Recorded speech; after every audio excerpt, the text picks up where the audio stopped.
اور یہ جو حدیث شریف ہے اس میں چنڈول نامی ایک چڑیا ہے، بہت خوبصورت اس کی آواز ہوتی ہے، اس کا ذکر ہے، اور اس کو عربی میں کہتے ہیں حمرہ۔ حضرت سیدنا عبداللہ ابن مسعود رضی اللہ عنہ اس کے راوی ہیں۔ آپ فرماتے ہیں ہم رسول اللہ صلی اللہ علیہ وسلم کے ساتھ سفر میں تھے، دوران سفر حضور ہم سے دور چلے گئے، تو ہم اسی دوران ایک درخت کے پاس سے گزرے، تو درخت کے اوپر ایک گھونسلہ تھا، اس گھونسلے میں حمرہ کے 2 بچے موجود تھے، اسی چڑیا کے 2 بچے موجود تھے۔ کہا جب ہم نے ان کو دیکھا تو ہمیں اچھے لگے، تو ہم نے اس گھونسلے سے ان دونوں بچوں کو اٹھا لیا، ان دونوں بچوں کو اٹھا لیا۔ اب اٹھانے کے بعد کیا کیا، ہم لے کر حضور کے ساتھ آ گئے۔ چڑیا جو ہے وہ ہوتے ہوتے ہوتے ہوتے حضور کی خدمت میں پہنچ گئی۔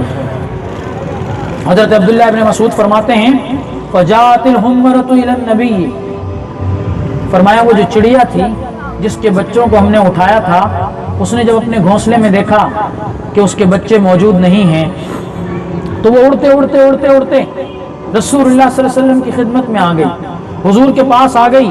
حضور کی خدمت میں آ کر کیا کیا، وہی یتعرض، حضرت عبداللہ ابن مسعود فرماتے ہیں وہ چڑیا کیا کرنے لگی، وہ چڑیا جو ہے وہ حضور کی بارگاہ میں ہماری شکایت کرنے لگی۔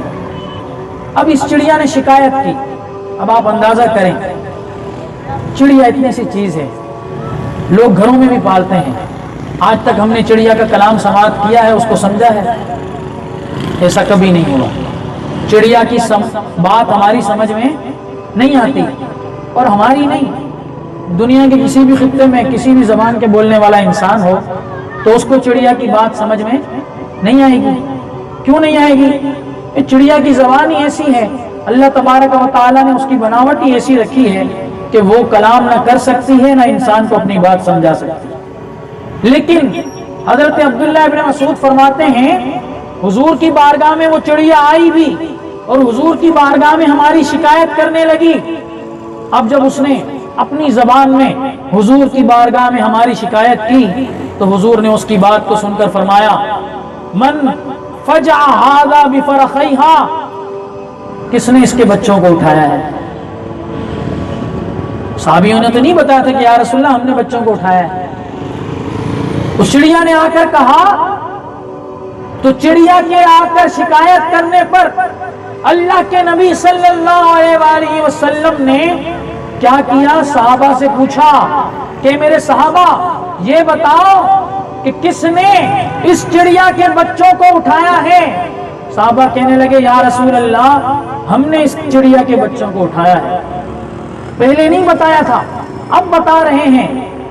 چڑیا نے آ کر فریاد کی، اللہ کے نبی صلی اللہ علیہ وسلم کے صحابہ نے عرض کی یا رسول اللہ ہم اس کے بچوں کو لے آئے ہیں۔ حضور نے فرمایا چڑیا کو لوٹا دیے گئے اس کے بچے۔ اب اس سے ہمیں یہ بات سمجھنے کو ملتی ہے کہ اللہ کے نبی صلی اللہ علیہ وسلم ان بے زبان پرندوں کی بات کو بھی سنتے تھے اور سمجھتے تھے، اور پھر یہی نہیں، پرندے بھی ہمارے نبی کی زبان سمجھتے تھے، ہمارے نبی کا کلام سنتے تھے اور اس پر عمل بھی کرتے تھے۔ اب یہ چڑیا، اس کی فریاد اللہ کے نبی نے سنی اور اس فریاد کو سن کر اس چڑیا کی مدد بھی کی، اس چڑیا کے بچوں کو دوبارہ لوٹا دیا۔ اعلیٰ حضرت رحمۃ اللہ علیہ فرماتے ہیں ہاں یہی کرتی ہیں چڑیا فریاد،